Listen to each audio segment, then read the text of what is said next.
वसुदेव जी की सब स्त्रियों से हुई संतानों का वर्णन।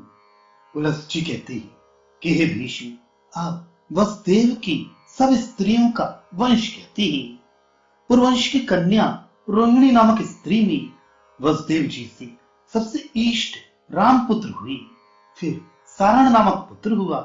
फिर रणप्रिय, दुर्धर, दमन, पिंडारक, महाहनु ये पुत्र हुए। और जो उनकी महाभाग्यवती देवकी नामक स्त्री थी, उसमें महापुरुष महाबाहु श्री कृष्ण चंद्र जी हुए। इनके प्रथम देवकी जी में 7 पुत्र और उत्पन्न हुए थे। उनमें एक बलदेव जी भी 7वें हुई। कृष्ण चंद्र जी 8वें हुए। उनसे छोटी एक बहन हुई, उसका सुभद्रा नाम हुआ।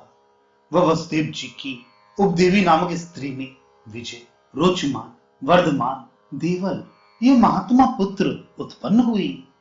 वृह देवी में महात्मा अगावा नामक पुत्र हुआ और वृह देवी में मंदक नामक पुत्र हुआ। देवकी जी के 7वें पुत्र का रेमंत नाम हुआ। ये उन्हीं बलदेव जी का दूसरा नाम है। वह गवेश, महाभाग, संग्राम पराजित ये शुद्ध देवी नामक स्त्री में हुई। एक समय वसुदेव जी वन में विहार करने गए। वह एक वैश्या ने कौशिक नामक पुत्र उत्पन्न किया। उस शौर्य की स्त्री का शकुंतला नाम हुआ। उसमें उस महाबलवान वसुदेव जी के पुत्र ने कपिल नामक पुत्र उत्पन्न किया।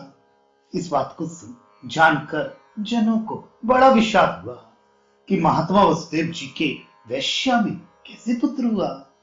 वह वसुदेव जी की कन्या जो सुभद्रा नाम थी, उनका अर्जुन के संग विवाह हुआ। उसमें सौभद्र नाम महाधनुर्धर पुत्र हुआ।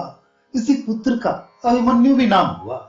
ये अभिमन्यु पूर्व जन्म में चंद्रमा के पुत्र बुद्ध थे। देवों की प्रार्थना से उन्होंने केवल 15 वर्ष के लिए भूमि पर रहने व देव कार्य करने के लिए भेजा था। यशस्विनी, मनस्विनी, प्रथम, पंडित, उत्तम बाहु देव श्रीवत्स को उत्पन्न करती हुई निवृत्त शत्रु, शत्रुघ्न उनसे श्रद्धा उत्पन्न हुई। और कृष्ण जी ने प्रसन्न होकर गंडुशा में 100 पुत्र दिए। सचंद्र, महाभाग, वीरवंत, महाबल हुए। नंदन के रथपाल और रति ये 2 पुत्र हुए। और जो भोजवंश में एक शमीक नामक राजा बतलाई ही, उनके महाबली व महापराक्रमी 4 पुत्र हुए।